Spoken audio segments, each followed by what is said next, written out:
Empire or Humanity? What the Classroom Didn't Teach Me About the American Empire by Howard Zinn. With an occupying army waging war in Iraq and Afghanistan, with military bases and corporate bullying in every part of the world, there is hardly a question anymore of the existence of an American empire. Indeed, the once fervent denials have turned into a boastful, unashamed embrace of the idea. However, the very notion that the United States was an empire did not occur to me until after I finished my work as a bombardier with the 8th Air Force in the Second World War. Even as I began to have second thoughts about the purity of the good war, even after being horrified by Hiroshima and Nagasaki, even after rethinking my own bombing of towns in Europe, I still did not put all that together in the context of an American empire. I was conscious, like everyone, of the British Empire and the other imperial powers of Europe, but the United States was not seen in the same way. When, after the war, I went to college under the GI Bill of Rights and took courses in U.S. history, I usually found a chapter in the history text called The Age of Imperialism. It seemed that American imperialism lasted only a relatively few years. I recall the classroom map labeled Western Expansion, which presented the march across the continent as a natural, almost biological phenomenon.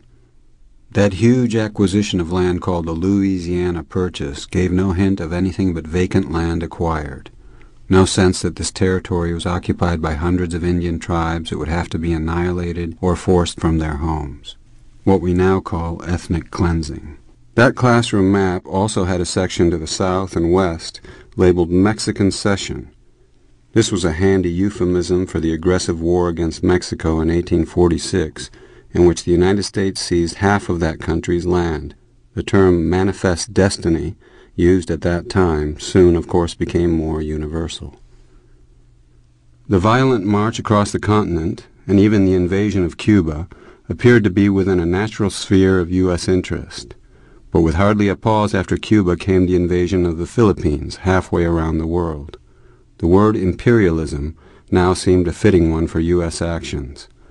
Indeed, that long, cruel war, treated quickly and superficially in the history books, gave rise to an anti-imperialist league. Reading outside the classroom, I began to fit the pieces of history into a larger mosaic. What at first had seemed like a purely passive foreign policy in the decade leading up to the First World War now appeared as a succession of violent interventions. At the very time I was learning this history, the years after World War II, the United States was becoming not just another imperial power, but the world's leading superpower.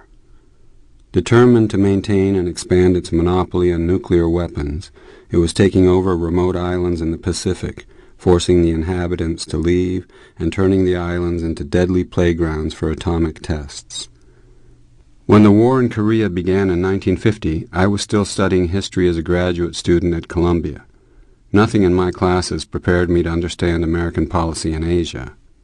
It seemed clear to me then that it was not the invasion of South Korea by the North that prompted U.S. intervention, but the desire of the United States to have a firm foothold on the continent of Asia, especially now that the Communists were in power in China.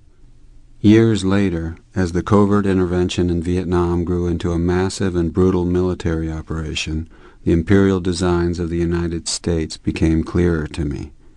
In 1967, I wrote a book called Vietnam, The Logic of Withdrawal.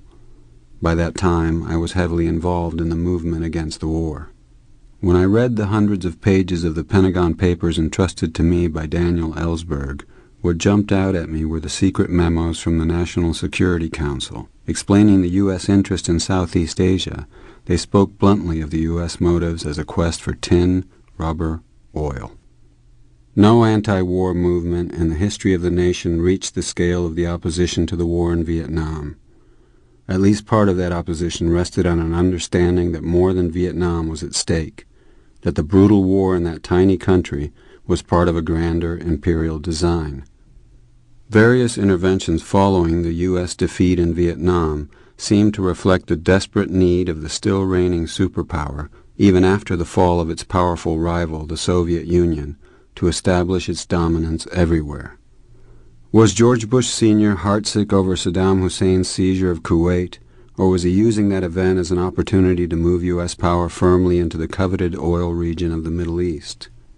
Given the history of the United States, given its obsession with Middle East oil dating from Franklin Roosevelt's 1945 deal with King Abdul Aziz of Saudi Arabia, and the CIA's overthrow of the Democratic Mossadegh government in Iran in 1953, it is not hard to decide that question.